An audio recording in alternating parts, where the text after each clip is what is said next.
Hello everyone, Lyn here, welcoming you to episode 27 of Priviso Live, your dose of information security, risk and ICT legislation.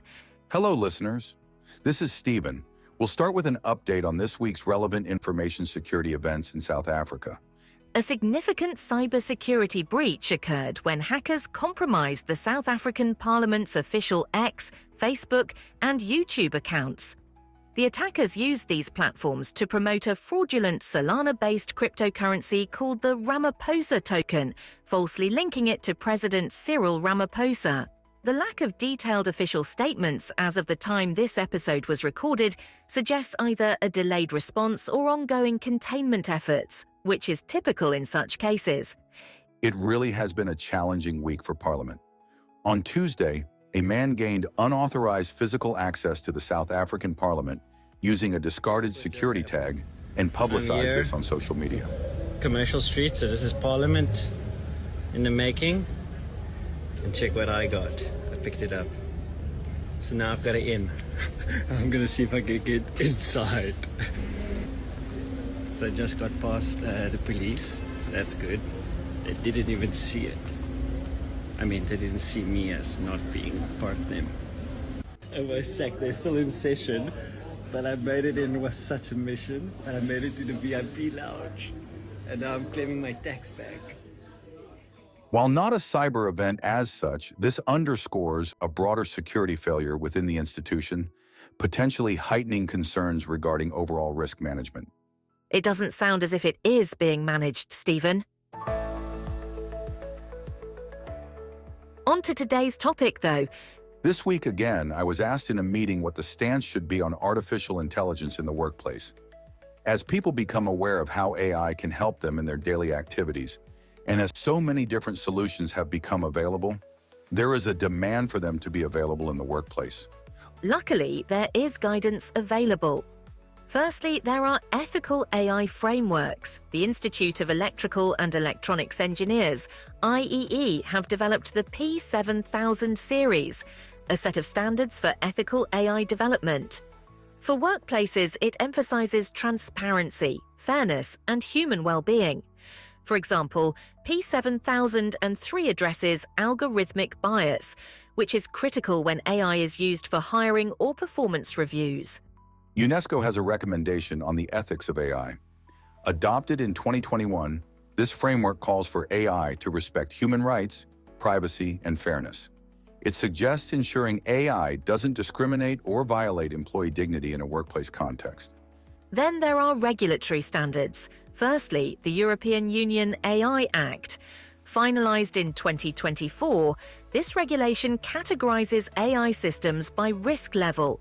High-risk systems, for example those used for recruitment or employee monitoring, must meet strict requirements like transparency, human oversight, and data quality. Workplaces using AI in the EU need to comply with these rules, which prioritize accountability and safety. The United States lacks a unified federal AI law, but as of March 2025, the Equal Employment Opportunity Commission, EEOC, has issued guidance on AI in hiring, warning against bias under existing anti-discrimination laws. States like California and New York also have local regulations on AI transparency and employment. Then there are industry-specific standards. The International Organization for Standardization, ISO, and International Electrotechnical Commission, IEC, have developed standards like ISO/IEC 42001, which provides a management system for AI. It's practical for workplaces, focusing on risk management, documentation, and continuous improvement of AI tools. In healthcare, AI must align with HIPAA for privacy. In finance, it's regulated under frameworks like GDPR or SEC rules for fairness and accuracy. As an example, let's unpack the European Union AI Act.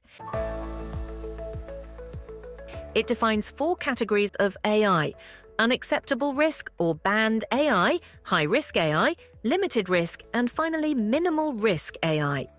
I think that's a sound way to begin. You can't treat all AI equally. Absolutely, Lyn. Unacceptable risk AI are those that are outright prohibited because they're deemed too harmful or unethical. Examples include social scoring systems, like China's, evaluate citizens' behavior for rewards or punishments. Real-time facial recognition in public spaces for law enforcement, except in narrowly defined cases, such as finding missing persons or preventing imminent terrorist attacks. AI that manipulates people subliminally or exploits vulnerable groups, such as children.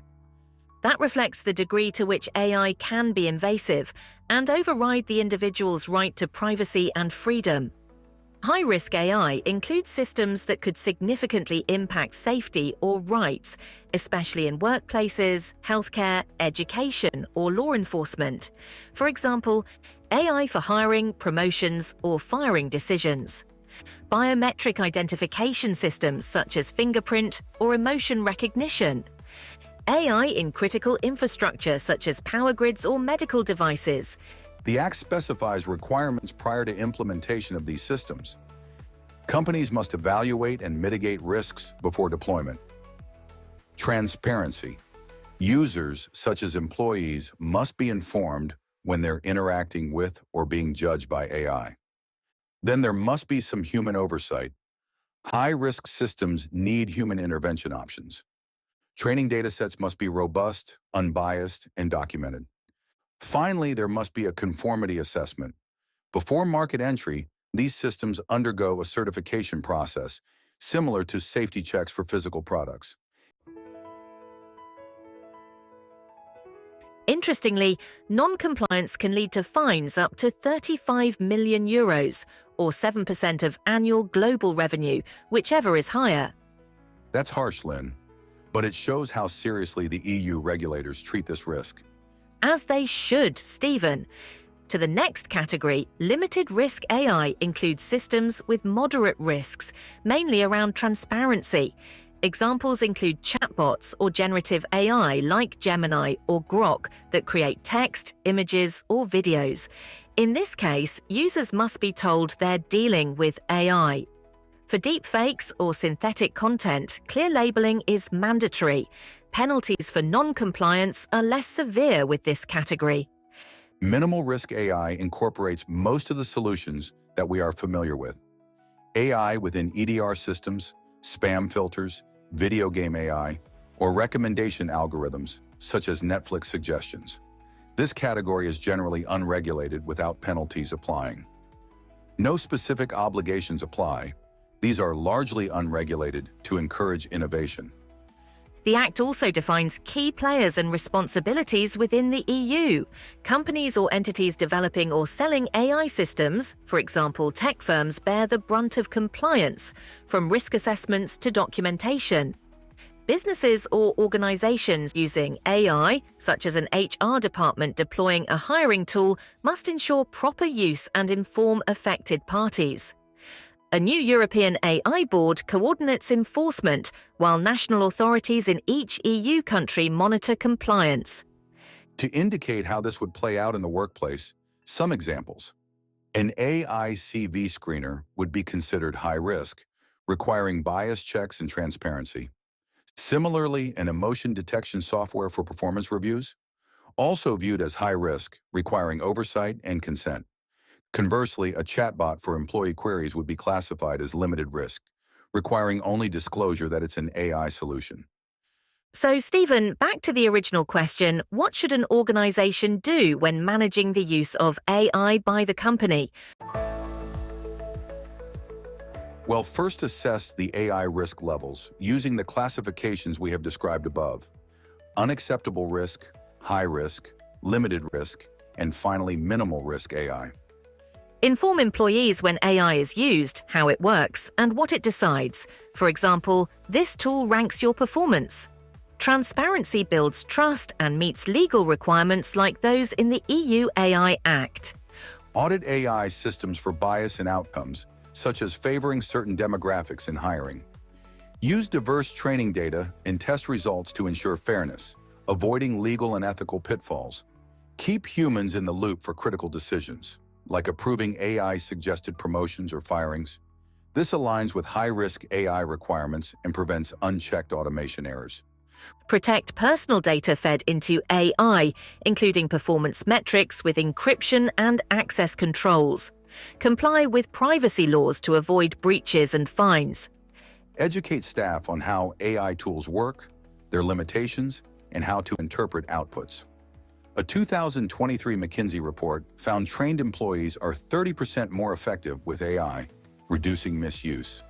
Create an AI usage policy outlining acceptable applications, accountability, and escalation paths for issues. This sets expectations and reduces chaos. Before full deployment, pilot AI tools and monitor them post-launch for accuracy, safety, and unintended consequences. Regular updates keep systems reliable as conditions change. For AI that monitors or analyses personal behavior, such as productivity trackers, obtain explicit consent. This respects privacy and meets legal standards in many regions. Finally, stay compliant with regulations and adapt practices accordingly. Non-compliance can mean hefty fines or reputational damage. You know, Stephen, it's clear to me that AI solutions must be treated with as much diligence as any solution that is implemented in the workplace. You can't just allow AI into the organization. You have to implement it as you would any solution. Functional definition, risk analysis, tool selection, change management, and support. The availability of cloud solutions has meant that many of these steps have already been bypassed. The more things change, the more they stay the same, Lyn. Anyway, I know that this is a question many companies are grappling with. I hope we have provided some insight into how to address the problem. That's it from us for this episode. If you enjoy what we are doing, please recommend us to others. Word of mouth is a strong driver of podcast growth. If you want to hear more of the same, don't forget to subscribe or like our channel to receive future episodes. You can find us on all major podcast channels, including Apple, Samsung, Spotify, iHeartRadio, and YouTube. As always, this is sponsored by Priviso Consulting, your partner when trust matters. Until next time, stay safe.